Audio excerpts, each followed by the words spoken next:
The 1980s had a lot of sci-fi films that didn't get the attention they deserved. Some were small hits but faded quickly, while others never had a chance to find an audience. Some may seem like low-budget B-movies, but they have enough creativity to stand out.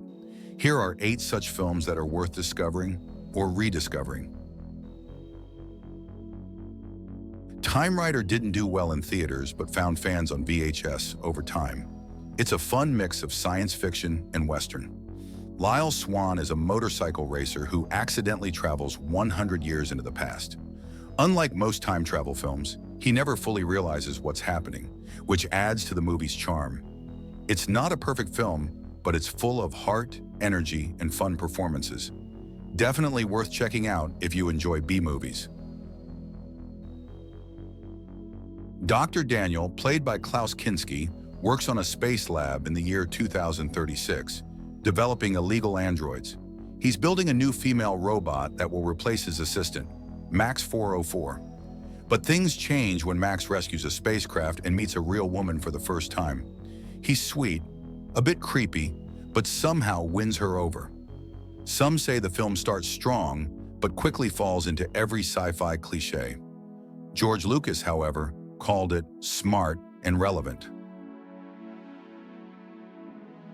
Metal Storm: The Destruction of Jared Sin is a chaotic mix of space westerns, Star Wars grit, grotesque cyborgs, and mystical dream sequences that barely make sense, but that's part of its charm. Jeffrey Byron plays Dogen, a space ranger chasing the criminal Jared Sin across a desert planet filled with mining settlements. Sin controls a group of one-eyed locals called the Cyclopeans, and his cyborg son Bale sprays victims with green poison and somehow looks older than his father.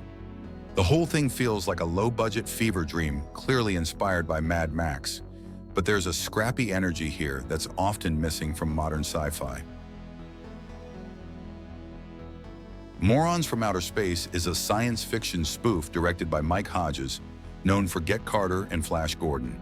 The film parodies classics like Star Wars and Close Encounters with absurd gags and visual jokes. It grew out of the British comedy series Alice Smith and Jones.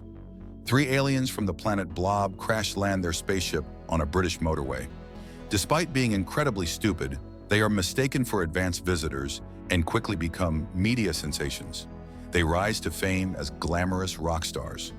Meanwhile, a 4th alien, Bernard, who was left behind, lands in the United States but ends up in a psychiatric hospital when no one believes he's from space. Another film featuring Klaus Kinski.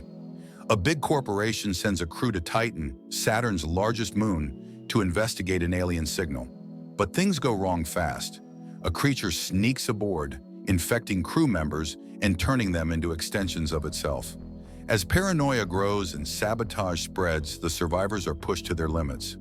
Although the blatant borrowing from Alien and The Thing is a bit disappointing, fans of the genre might still find it worth a look.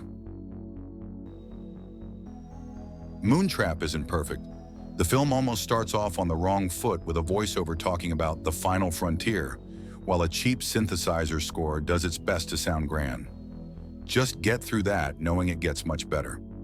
2 astronauts discover an alien ship in Earth's orbit, finding a 14,000-year-old astronaut's body and a mysterious device.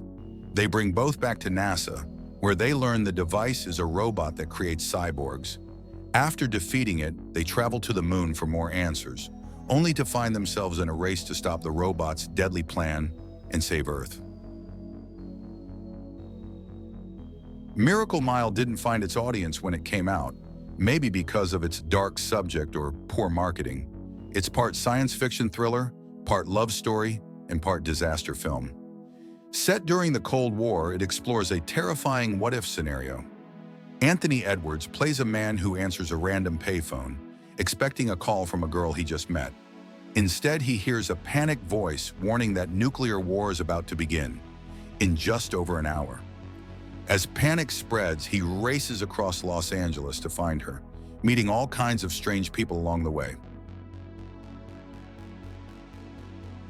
Written and directed by David Webb Peoples, The Blood of Heroes, also known as Salute of the Jugger, is a forgotten sci-fi gem. Like Blade Runner, which Peoples also wrote, It stars Rutger Hauer, but this time, he plays a fallen sports hero in a harsh, post-apocalyptic world. In this future, people find hope and distraction in a brutal game that mixes football with gladiator-style combat. Salute of the Jugger has everything a good science fiction movie needs. Best of all, it feels original, not like a lazy copy of better-known films.